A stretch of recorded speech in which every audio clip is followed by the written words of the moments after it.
હરે કૃષ્ણ.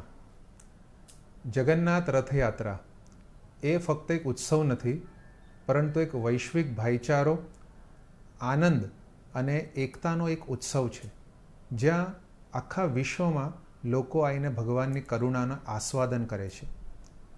આચાર્ય એસી ભક્તિવેદાંત સ્વામી પ્રભુપાદ, જે વિશ્વવ્યાપી ઇસ્કોનના સંસ્થાપક આચાર્ય છે, એમણે આ સંભવ કર્યું છે કે આજના દિવસે જ્યારે જગન્નાથજીના રથ યાત્રાનું આયોજન થાય છે, ત્યાં વિશ્વભરના દરેક શહેરોમાં ભગવાન જગન્નાથજીના રથને ખેંચવામાં આવે છે.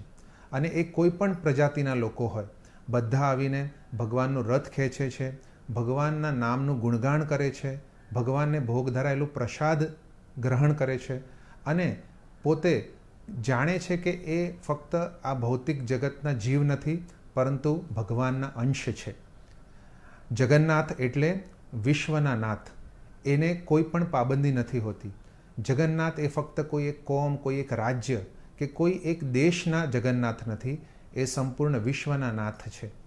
આમ જોવા જઈએ તો જગન્નાથ રથયાત્રાની પ્રથા જે છે એ કુરુક્ષેત્ર જેવા પાવન ભૂમિથી શરૂ થયું છે, જ્યાં વૃંદાવનના વાસીઓ પોતે આવીને ભગવાનનું રથ ખેંચીને ભગવાનને પરત વૃંદાવન બોલાવે છે.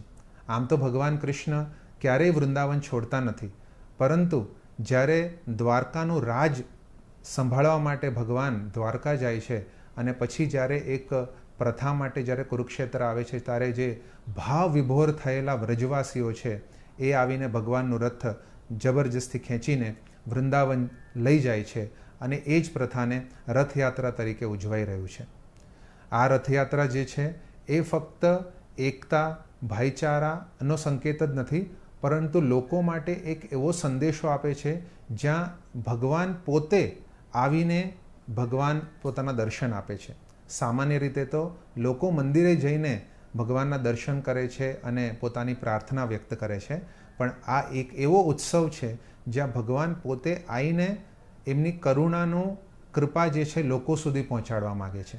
અને નગર ચર્ચા જ્યારે ભગવાન નીકળે છે ત્યારે મોટી સંખ્યામાં લોકો નૃત્ય કરીને, કીર્તન કરીને ભગવાનના જે દર્શન કરે છે.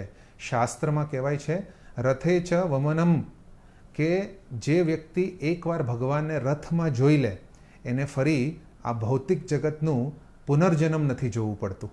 આટલું મહાન વાક્ય શાસ્ત્રો કહે છે.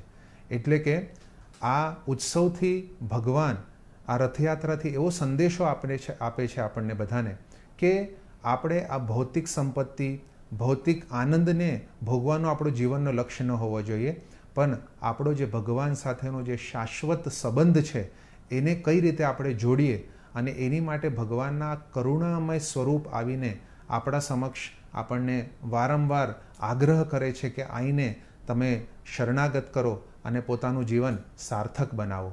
સો જય જગન્નાથના નાદથી આપણે બધાએ આ રથયાત્રામાં જોડાઈએ અને હરે કૃષ્ણ મંદિર અહીં ઇસ્કોન ભાડજથી આ વર્ષે આપણે 15 વિભિન્ન જગ્યાઓમાં અલગ અલગ દિવસોમાં રથયાત્રા આયોજન કર્યું છે.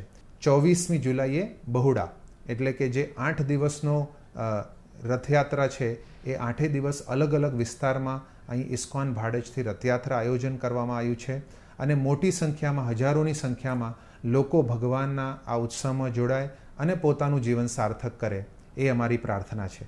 હરે કૃષ્ણ.